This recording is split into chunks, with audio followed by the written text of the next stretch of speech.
거룩하신 주님의 이름으로 여러분께 이 말씀을 드립니다.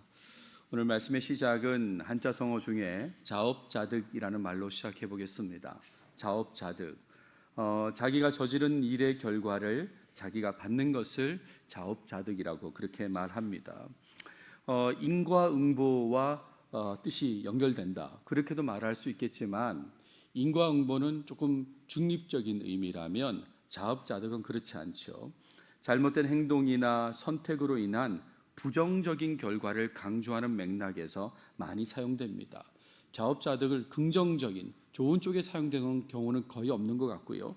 그게 자업자득이지 그러면서 좀 부정적인 그런 경우에 많이 사용되죠. 그런 경우들은 참 많이 있을 것입니다. 설교를 준비하면서 출산율을 한번 떠올려 봤습니다. 대한민국의 출산율이 걱정된다는 거 여러분 잘 아실 거예요.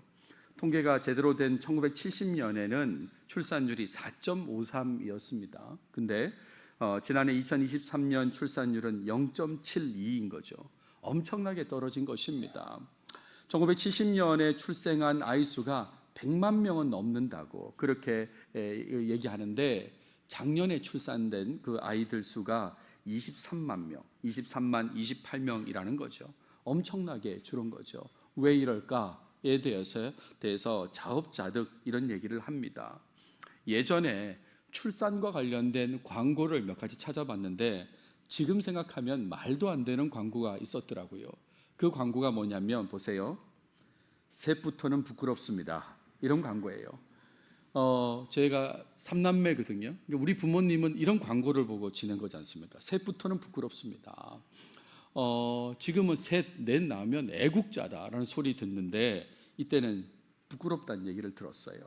그리고 좀 지나서는 딸, 아들 구별 말고 둘만 낳아 잘 기르자라고 그랬습니다. 둘만 낳자고, 더 낳지 말자고 그랬거든요. 근데 곧 바뀌어요. 둘도 많다고 그렇게 얘기했습니다. 둘도 많다. 그러다가 나중에는 하나씩만 낳아도 삼천리는 초만원이라고 그렇게 얘기한 거죠. 어떻게 하라는 겁니까? 낳지 말라는 얘기. 가능하면 낳지 말라. 둘, 셋은 생각도 하지 마라. 뭐 그런 식의 홍보를 한 거죠. 대한가족계획협회에서 그렇게 했다 이런 말입니다. 그러니까 그 결과가 아닌가? 혹시 이런 생각이 들지 않습니까? 한국일보 작년 7월자 기사를 보세요. 저출생은 자업자득이다 라는 기사 제목을 달았습니다. 박탈감, 불안 키운 무한 경쟁, 양극화 해소를 해야 된다. 뭐 그렇게 제목을 달았는데 청년에게 희망을 주지 못한 것에 자업자득이 이 저출산이다 이런 말입니다. 박탈감을 주고 불안을 키운 무한 경쟁, 양극화 이것 때문에 출산을 하지 못한다 그런 얘기입니다. 게다가 출산 장려에만 초점을 맞춘 올드 스타일 정책이 또 문제다라고 그랬고 저출산 예산도 허수가 많다는 거죠. 그러니까 일회성으로 소비되는 그런 예산이 많아서 효과를 보지 못한다. 어쨌든 저출생은 자업자득이다. 뭐 그런 이야기입니다. 이런 자업자득의 상황들은 개인에게도 여러 적용할 수 있을 거예요. 어떤 일을 하다 보니까 자업자득이구나 이런 생각이 들 때가 있죠. 저는 설교를 준비하면서 저의 웨딩 촬영을 한번 생각해 보았습니다. 여러분들 중에도 웨딩 촬영 하신 분 있지 않겠습니까? 저도 오래전에 웨딩 촬영 했었습니다.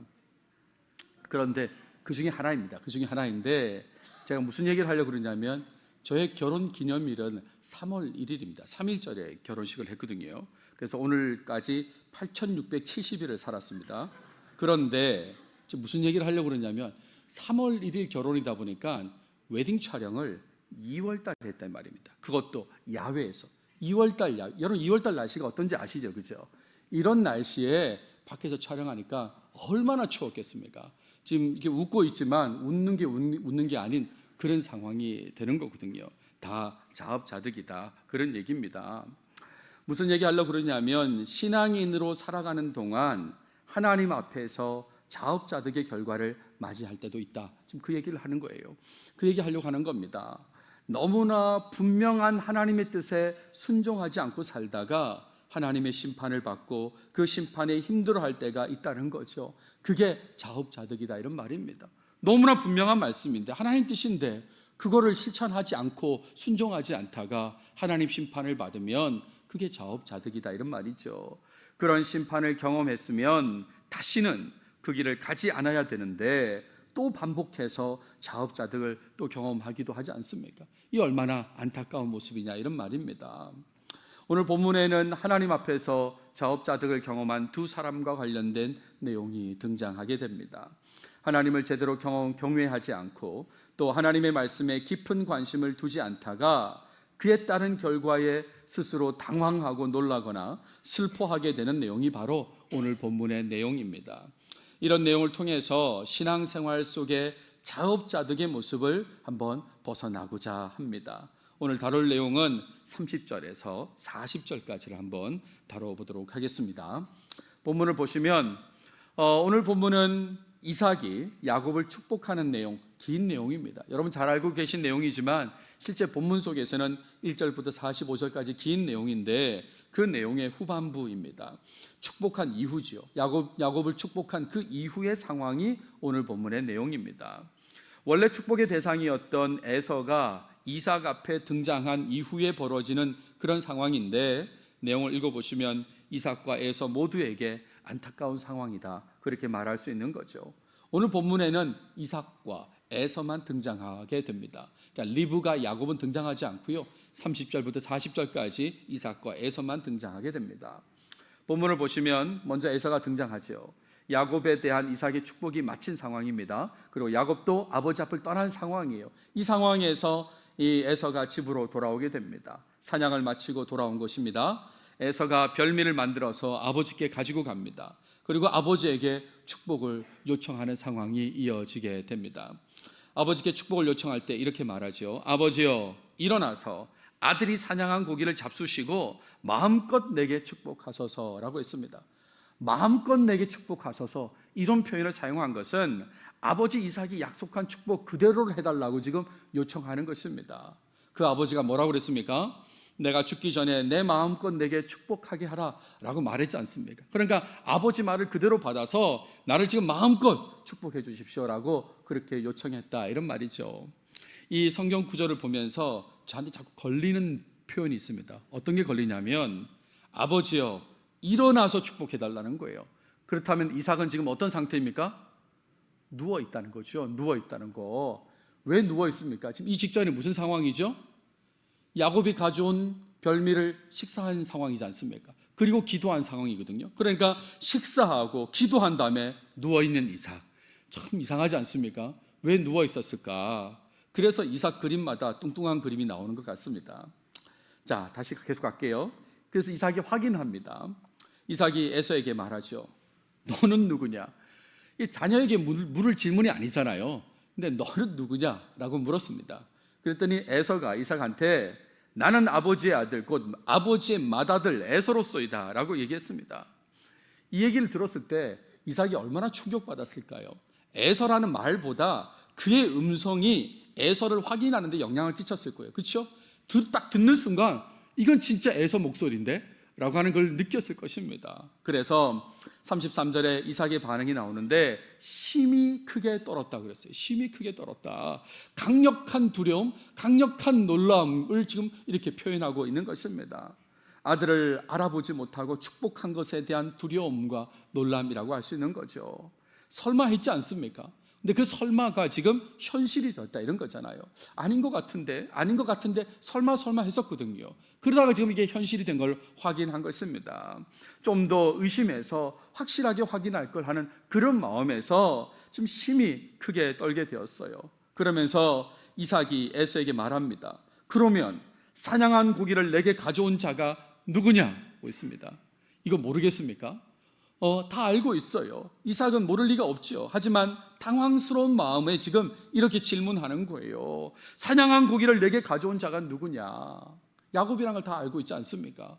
우리도 당황하면 본인이 했음에도 불구하고 내가 왜 그랬지 하는 건 당황해서 하는 질문이지 않습니까? 그러면서 내가 오기 전에 내가 다 먹고 그를 위하여 축복하였은즉 그가 반드시 복을 받을 것이니라 라고 했습니다. 그를 위하여 축복했고 그가 반드시 복을 받을 것이다. 여기서 그는 누구입니까? 야곱이지 않습니까? 야곱이 지금 에서가 와서 저를 축복해 주세요 라고 했는데 이미 상황 끝났다고 지금 얘기해 주는 겁니다. 내가 야곱을 위해서 축복했고 야곱이 반드시 복을 받을 것이라고 그렇게 말한다, 이런 말이죠. 이 축복은 돌이킬 수 없다고 얘기하는 것입니다. 이 부분에서 저는 어릴 때부터 가진 질문이 있었습니다. 왜 이삭은 돌이킬 수 없었을까? 왜 그랬을까? 이삭이 야곱에게 한 축복은 무효라고 선언하면 되는 것 아닌가? 혹시 여러분 이런 궁금함을 가지지 않았습니까? 저만 가졌습니까? 어릴 때부터 가진 궁금함은 이 야곱이 속여서 한 거니까, 그러니까 무효라고 그렇게 아버지 이삭이 선언하면 될 것 같은데 왜 그렇게 안 했을까? 돌이킬 수 없는 이유가 무엇일까? 라고 그렇게 고민했던 적이 있는데, 답을 드리면 여러분, 부모는 하나님 말씀의 통로라고 말씀을 드렸죠. 그래서 부모를 공경해야 된다고 그렇게 말씀을 드렸는데, 부모는 하나님 말씀의 통로입니다. 지금 말씀을 전하는 아버지 이삭은 하나님 말씀의 통로이지요. 그러니까 이삭을 통한 축복은 곧 하나님께서 하신 것이다, 이렇게 이해할 수 있는 거죠. 이삭을 통해서 지금 축복이 흘러갔지 않습니까? 그 축복의 말씀은 하나님의 말씀이다, 이런 말입니다. 그러니까 그거를 취소, 무효야 라고 하는 것은 하나님의 이름을 망령되게 언급하는 것이죠. 지금 하나님의 이름을 걸어가지고 축복을 해놓고 이거 취소, 무효, 내가 몰랐어 라고 하는 건 하나님을 무시하는 겁니다. 하나님의 이름을 망령되게 언급하는 거죠. 세상의 왕도 그렇게 하지는 않습니다. 여러분, 다니엘 시대를 생각해 보세요. 다리오 왕 사자굴 이야기 때 다리오 왕이 금령, 조서를 내리지 않습니까? 근데 다니엘이 연관됐다는 걸 알고 주저할 때에 신하들이 뭐라고 그럽니까? 왕께서 세우신 금령과 법도는 고치지 못할 것이니이다. 이 법령, 이 금령, 이 법도는 왕이 세운 겁니다. 왕이 말한 거예요. 근데 그거를 거둬들이지 못한다고 신하들이 지금 얘기하고 있지 않습니까? 그러니까 세상의 임금도 이런데 하나님께서 말씀하신 것을 취소, 무효라고 하는 건 곤란하다, 이런 얘기죠. 그래서 에서가 이삭한테 얘기합니다. 소리 질러 슬피우며 말했다, 이렇게 얘기했어요. 예전에 우리 개역 한글판에는 방송대곡했다, 그렇게 표현하고 있는데, 방송대곡하며 소리 질러 슬피 울며 말하기를 내 아버지여 내게 축복하소서, 내게도 그리하소서라고 했어요. 내게도 축복하소서. 에서 입장에서는 정말 황당하고 안타까운 상황이지 않습니까? 집에 왔더니 이미 축복 끝났다고 하는 이 황당한 상황, 이 안타까운 상황을 맞이해서 울면서, 슬피 울며 소리 지르면서 내게 축복해달라고, 내게도 그리해달라고 그렇게 요청했어요. 그때 이삭의 반응을 보십시오. 야곱이 속였다는 것을 말합니다. 내 아우가 와서 속여 내 복을 빼앗았도다. 여러분, 이 표현을 보면서 어떤 느낌이 드세요? 사실은 이삭이 철저히 자기가 확인하지 않은 부분에 대해서 말해야 되는데 그런 부분에 대해서는 말하지 않습니다. 내가 철저히 확인하지 못했어, 의심이 갔지만, 이런 얘기는 없고 그냥 야곱이 와서 속여 내 복을 빼앗았다, 그 얘기만 하게 되죠. 그랬을 때에 에서가 이삭한테 말합니다. 동생 야곱의 이름 장자권을 언급하면서 말하는데, 그의 이름을 야곱이라 함이 합당하지 아니하니까 그가 나를 속임이 이것이 두 번째니이다 라고 했습니다. 야곱이라는 이름, 어떤 뜻인지 제가 이미 말씀을 드렸어요. 기억나세요? 25장 26절에 후에 나온 아우는 손으로 에서의 발꿈치를 잡았으므로 그 이름을 야곱이라 하였으며, 이 발꿈치에 해당하는 히브리어 단어가 아카브인데 이 아카브에서 나온 게 야곱이에요. 좀 더 구체적으로 말씀드리면 발꿈치를 잡았다라고 동사로 바꾸면, 동사하면 앞에 전미어 요드를 붙이거든요. 그러면 야콥이 되는 거예요. 그래서 여기서 나온 단어가 야곱이라는 겁니다. 그러니까 발꿈치를 잡았다, 이렇게 물고 늘어지는 그 모습을 한번 생각해 보세요. 그래서 이거를 속이는 거하고 연결해서 이해하는 것이죠. 야곱이라고 하는 게 합당하지 않습니까? 그가 나를 속임이 이것이 두 번째입니다 라고 그렇게 얘기했어요. 그러면서 하는 말이, 전에는 나의 장자의 명분을 빼앗고 이제는 내 복을 빼앗았나이다 라고 했습니다. 장자의 명분을 빼앗았다. 근데 여기서도 이 에서도 아버지처럼 자기 얘기는 안 해요. 자기의 어떤 잘못, 성급함은 언급하지 않습니다. 제가 빼앗았다, 그 얘기만 합니다. 이제는 내 복을 빼앗았나이다 라고 했죠. 그러면서 아버지께서 나를 위하여 빌 복을 남기지 아니하셨나이까 라고 했죠. 근데 여러분 잘 알고 계시지 않습니까? 남기지 않았습니다. 왜냐하면 에서에게만 축복하려던 그런 상황이었기 때문에 그 축복은, 그 복의 내용은 남지 않았다, 이 말입니다. 이삭이 에서한테 말합니다. 더 이상 아무것도 할 수 없음을 밝혀요. 내가 그를 너의 주로 세우고 그의 모든 형제를 내게 그에게 종으로 주었으며 곡식과 포도주를 그에게 주었으니 내 아들아 내가 내게 무엇을 할 수 있으랴. 이미 다 이 내용으로 축복을 얘기했다라는 것이고, 더 조금 에서 입장에서 마음이 아픈 건 아버지가 이렇게 얘기하는 거죠. 내가 그를, 야곱을 에서 너의 주로 세웠다라고, 너의 주인으로 세웠다라고 그렇게 말했다, 이런 말입니다. 여러분, 이쯤 되면 이삭도 하나님 말씀을 떠올렸다라고 생각할 수 있는 거죠. 하나님 말씀을 기억한 것입니다. 이 둘이 뱃속에 있을 때에 하나님께서 전달하신 그 말씀을 떠올린 거죠. 그 말씀이 뭡니까? 큰 자가 어린 자를 섬기리라 라고 했지 않습니까? 그러니까 이삭이 이 말씀을 떠올리니까 내가 그를 너의 주로 세웠다고 이제 그렇게까지 얘기하는 거죠. 그랬더니 에서의 마지막 반응을 한번 보십시오. 다시 한번 아버지에게 간청합니다. 소리 높여 울면서 간청해요. 오늘 에서 여러 번 웁니다. 여러 번 울면서 얘기해요. 내 아버지여, 아버지가 빌 복이 이 하나뿐이리까. 내 아버지여, 내게 축복하소서, 내게도 그리하소서라고 했어요. 이 모습은 앞에도 나왔지 않습니까? 그죠? 그러니까 같은 모습, 같은 말을 지금 반복해서 보여주는 거예요. 34절에서도 36절에서도 그리고 또 38절에서도 계속해서 지금 이 에서는 이런 모습만 보이는 거죠. 내게도 축복해달라고, 내게도 그리하소서라고 그렇게 말하고 있는 것입니다. 이에 대해서 마무리 이삭이 에서에게 말하는 내용이 39절 40절에 나오는데, 근데 이 내용을 읽어보면 제 말로 표현하면 이렇습니다. 축복인 듯 축복 아닌 축복 같은 그런 말입니다. 축복이 아닌 것 같기도 하고 축복 같기도 하고 좀 아리송한 그런 얘기를 39절 40절에 하는데, 보세요. 내 주소는 땅의 기름짐에서 멀고 내리는 하늘 이슬에서 멀 것이며 너는 칼을 믿고 생활하겠고 내 아우를 섬길 것이며 내가 매임을 벗을 때에는 그 멍에를 내 목에서 떨쳐버리리라 그랬습니다. 축복일까요? 축복 아닐까요? 조금 혼동스럽죠, 그죠? 앞부분은 좀 아닌 것 같습니다. 내 주소, 네가 사는 곳은 땅의 기름짐에서 멀다 그랬고 내리는 하늘 이슬에서도 멀다 그랬습니다. 너는 칼을 믿고 생활하겠고 특히 내 아우를 섬길 것이며, 이건 축복이라고 말하기 쉽지 않죠. 근데 그 다음 내용이요. 내가 매임을 벗을 때에는 그 멍에를 내 목에서 떨쳐버리리라. 요거는 축복이라고 그렇게 생각할 수도 있을지 모르겠습니다. 아무튼 이 이삭을 통해서 에서에게 전달된 메시지는 이게 마지막이 되는 것이죠. 이게 오늘 본문인데, 오늘 본문은 이삭과 에서의 대화가 대부분을 차지하는 내용으로서 독자에게 정말 안타까움을 느끼게 하는 그런 내용이다 할 수 있습니다. 오늘 본문 30절에서 40절만 보면 참 안타깝다, 그런 생각이 들게 되죠. 이삭의 신체적 조건이 좋았다면 어떻게 됐을까요?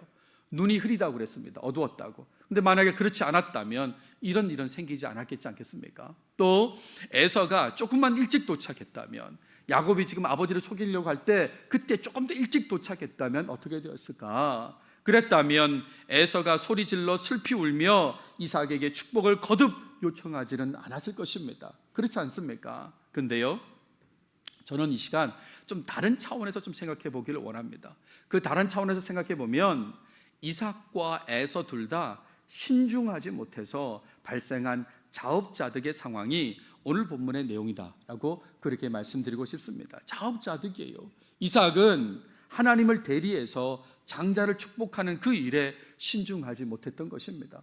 여러분, 아버지가 하나님을 대리해서 하나님 말씀의 통로로서 지금 장자를 축복하는 그 중요한 일을 하는데, 근데 그 일에 이 아버지가 신중하지 못했다, 이런 말입니다.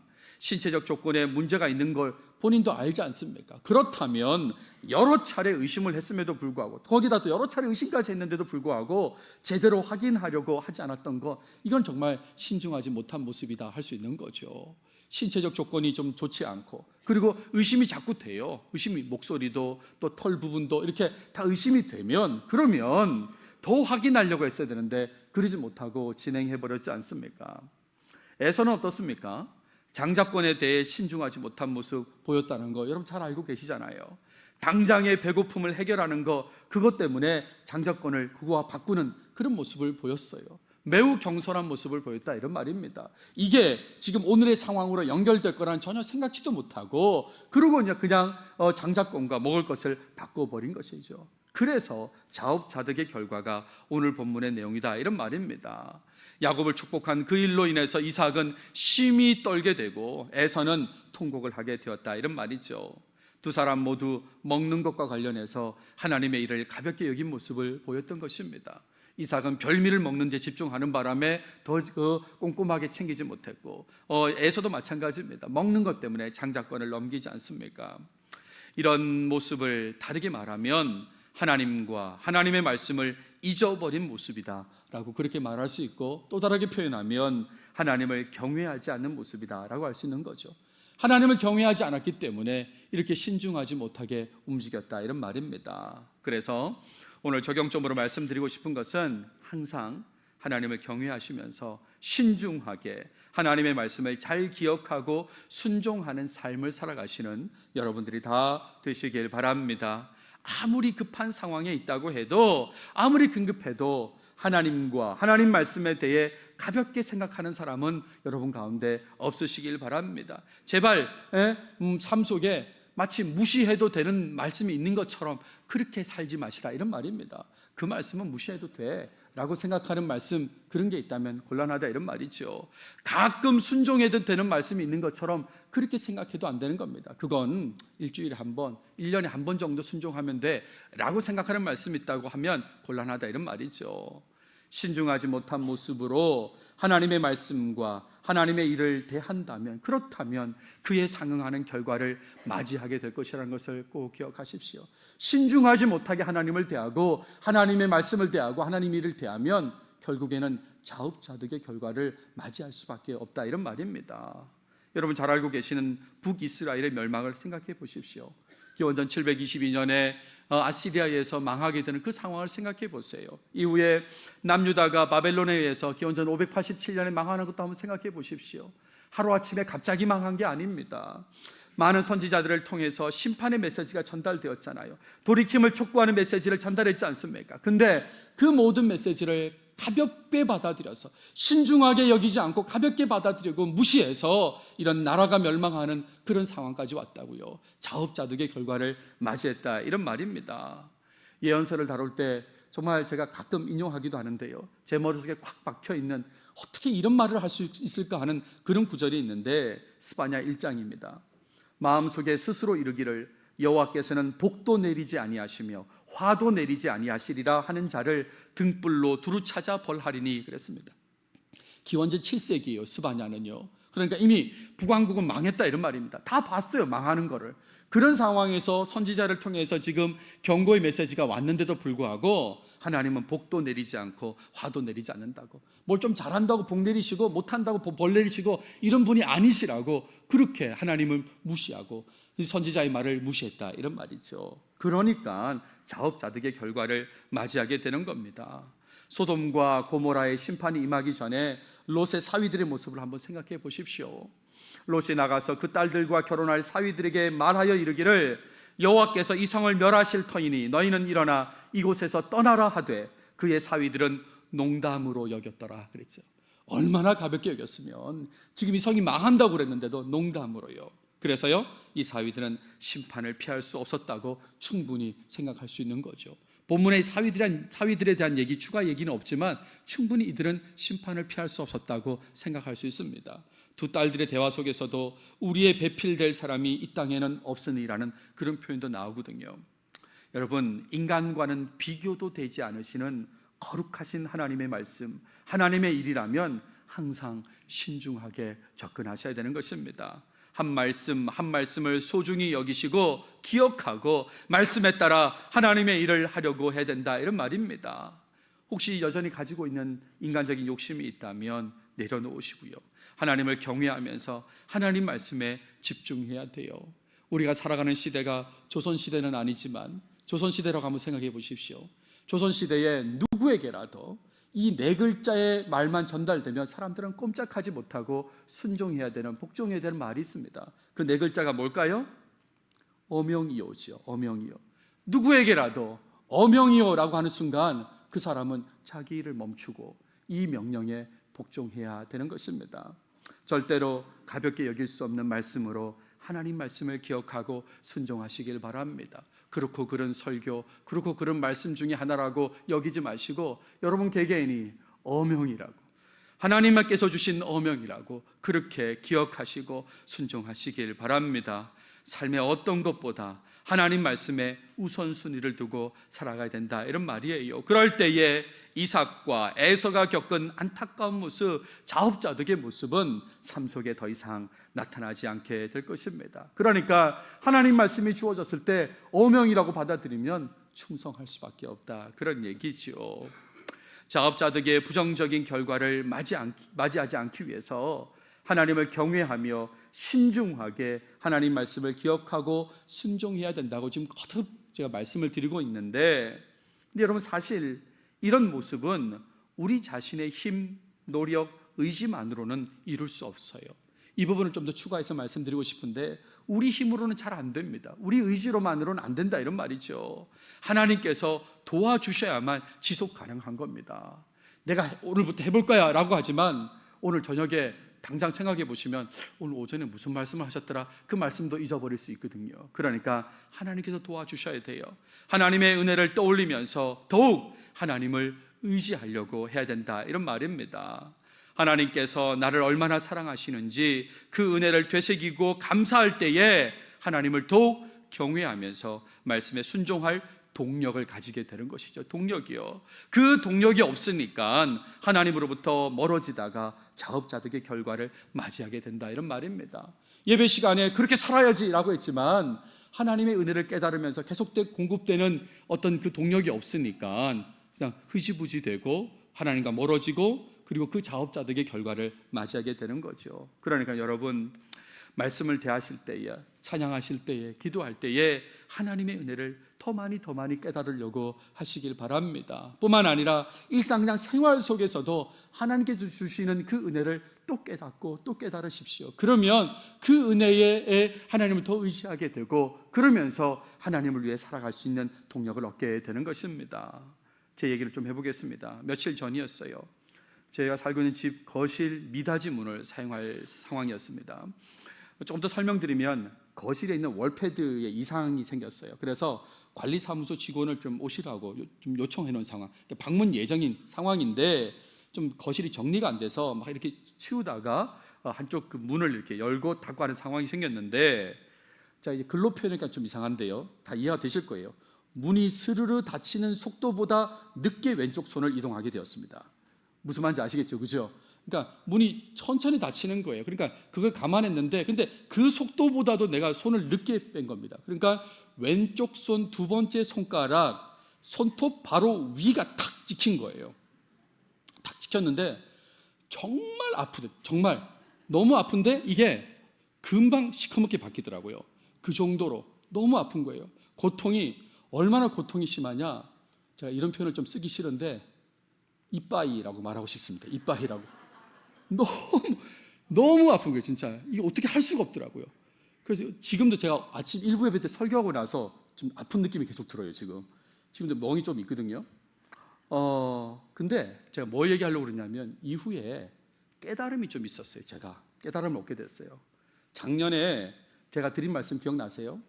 우리 교회 스타렉스 차량의 뒷문이 닫힐 때 제 오른손 전체가 끼었다는 거.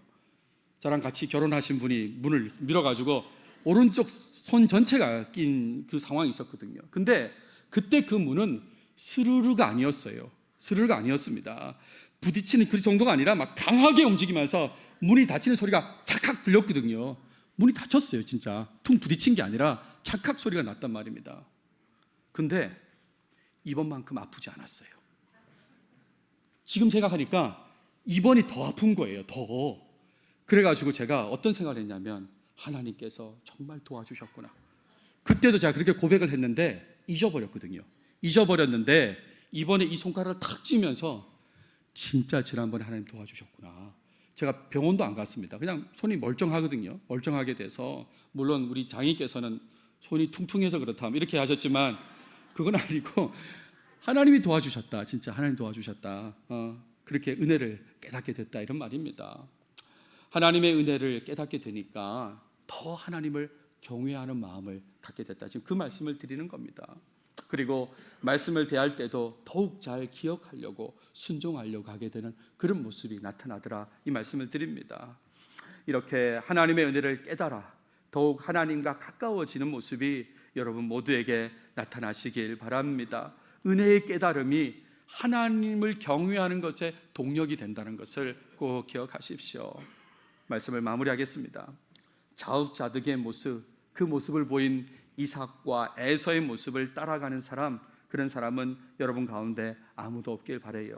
항상 하나님을 경외하시고 신중하게 하나님의 말씀을 기억하고 순종하는 삶, 그런 삶을 살아가시는 여러분들이 되시길 바랍니다. 그것을 잘하기 위해서 하나님의 은혜를 더 많이 깨달으시려고, 매 순간마다 더 많이 깨달으시려고 노력하시고 감사하면서 하나님을 위한 동력을 더 많이 가지시는 우리 목양교회 모든 식구들 다 되시길 바랍니다. 기도하겠습니다. 하나님 감사합니다. 오늘도 우리에게 창세기를 통해서 말씀해 주셔서 감사합니다. 이삭과 에서의 자업자득의 모습을 보게 하셨는데 이런 부정적인 모습은 우리 삶에 나타나지 않게 해주시옵소서. 처음부터 제대로 하나님 경외하고 신중하게 하나님과 하나님 말씀을 대하면서 순종하는 모습으로 살아가는 우리 모두가 되게 도와주시옵소서. 이 일을 위해서 매 순간순간 하나님의 은혜를 깨닫게 하시며 그 은혜가 하나님을 경외하는 삶의 동력이 되게 도와주시옵소서. 이 모든 말씀 예수님의 이름으로 기도드렸습니다. 아멘.